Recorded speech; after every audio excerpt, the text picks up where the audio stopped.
Hello बच्चों, let's see the question. A boy of height 1.5 metre with his eye level at 1.4 meter stand before a plane mirror of length 0.75 meter fixed on the wall. The height of the lower edge of the mirror above the floor is 0.8 meter. Then A. The boy will see his full image. B. The boy cannot see his hair.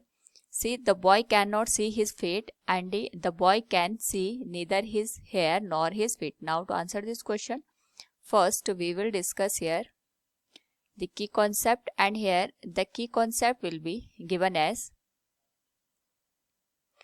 Reflection from a plane mirror. तो जब plane mirror के through reflection होता है तो उसमें हमें ये ध्यान रखना है कि हमारे पास यहाँ पे जिस एंगल पे लाइट इंसिडेंट करती है उसी एंगल पे लाइट रिफ्लेक्ट भी करती है. जितनी डिस्टेंस पे हमने ऑब्जेक्ट रखा होता है उतने ही डिस्टेंस पे इमेज भी हमारे पास फॉर्म होती है from the given plane mirror. तो क्वेश्चन के अकॉर्डिंग सबसे पहले हम रे डायग्राम ड्रॉ करेंगे.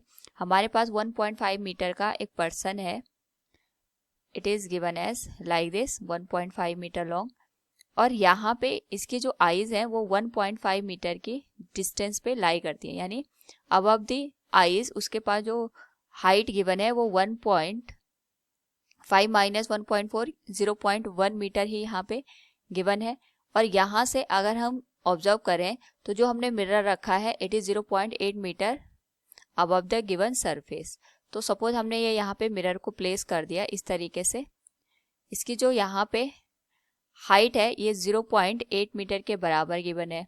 तो जो ये पर्सन यहाँ पे खड़ा है, अगर हम इससे निकलने वाली रेस को कंसिडर करें तो सबसे पहले इसके जो फीट होंगे, इससे जो लाइट रेज निकलेंगे वो कुछ इस तरीके से इंसिडेंट करेंगे और यहाँ पे रिफ्लेक्ट होकर जो हमारे पास यहाँ पे बॉय है या पर्सन है उसकी आईज तक रीच करेंगे. तो हम ये मान के चलते हैं सपोज हमारे पास यहाँ पे जो आई है वो तो क्वेश्चन के अकॉर्डिंग 1.4 मीटर पे रीच कर रही है. तो हमारे पास जो रिफ्लेक्शन के बाद जो लाइट इंसिडेंट करेगी एट हिज आईज, तभी जाके यहाँ पे हमें जो इमेज है वो नजर आएगी. हम ये मान के चलते हैं कि जो लाइट रे हमारे पास फीट से निकल के मिरर तक पहुंची वो रिफ्लेक्ट होके कुछ इस तरीके से इसके आईज तक पहुंच गई.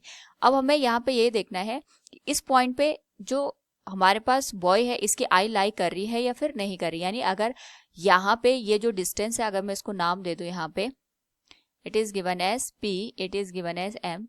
तो जो पीएम की लेंथ है अगर ये 1.4 मीटर आ गई तो इसका मतलब जो फीट यहाँ पे बॉय के हैं वो उसे दिख जाएंगे. लेकिन अगर यहाँ पे हमें इसके जो इमेज है या फिर हमारी जो लेंथ है वो 1.4 मीटर से ज़्यादा आ गई तो इसका मतलब हमारे पास जो बॉय है ये अपने पैरों को या फीट को देख नहीं पाएगा. और तो सबसे पहले हम इसके लिए जो फीट है इसकी इमेज बन रही है या नहीं बन रही है उसी को कैलकुलेट करेंगे. तो जब हम ये मान के चल रहे हैं कि जो एम पॉइंट है यहाँ पे जो बॉय है इसकी आई लाई कर रही है तो इसको ये जो लाइट रे है ये यहाँ पे स्ट्रेट लाइन से आते हुए नजर आएगी. यानी यहाँ पे कहीं पे हमको जो ये पॉइंट है ये आते हुए अपेयर होगा जिसको हम एम डैश का नाम दे देते हैं.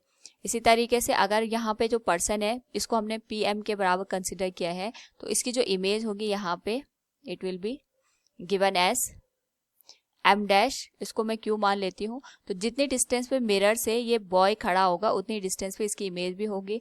अगर हम इस डिस्टेंस को एक्स कंसिडर कर रहे हैं तो इसकी इमेज भी एक्स डिस्टेंस पे ही कंसिडर की जाएगी. And this point will be denoted as R and this will be denoted as Q. तो इस केस में हमारे पास दो ट्रायंगल बन रहे हैं. एक तो ट्रायंगल बन रहा है triangle P M M dash, और दूसरा ट्रायंगल हम यहाँ पे कंसिडर कर सकते हैं जो हमारे पास बन रहा है it is R Q M dash. तो इसके रिगार्डिंग अगर हम यहाँ पे ऑब्जर्व करें दोनों सिमिलर ट्रायंगल हैं, इनकी जो साइड का रेशियो होगा वो सेम होगा. तो we can write it will be given as P M dash divided by R M dash. हमने यहाँ पे P से लेके M डैश और R से लेके M डैश का रेशियो ले लिया. It will be equal to the height का हम रेशियो ले लें, it will be PM divided by RQ. Value put कर दें. PM डैश की जो वैल्यू होगी टोटल 2x के बराबर है, RM डैश की जो वैल्यू है x के बराबर है. P से लेके M तक की जो हाइट है ये हमें कैलकुलेट करनी है. एक्चुअली में हमें यहीं से पता चलेगा कि उसको फीट की जो इमेज है वो दिख रही है नहीं दिख रही है.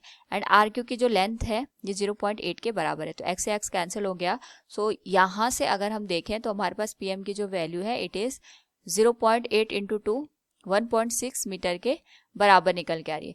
जबकि उसकी जो आईज हैं वो हमारे पास यहाँ पे ग्राउंड से 1.4 मीटर की हाइट पे लाई करें। इसका मतलब ये हो गया कि हमारे पास यहाँ पे जो फीड से रेज निकलेंगी वो आई के ऊपर से जाके यहाँ पे रिफ्लेक्ट होके नजर आएंगे। तो यहाँ पे जो बॉय है उसको अपने फीट की इमेज नजर नहीं आएगी।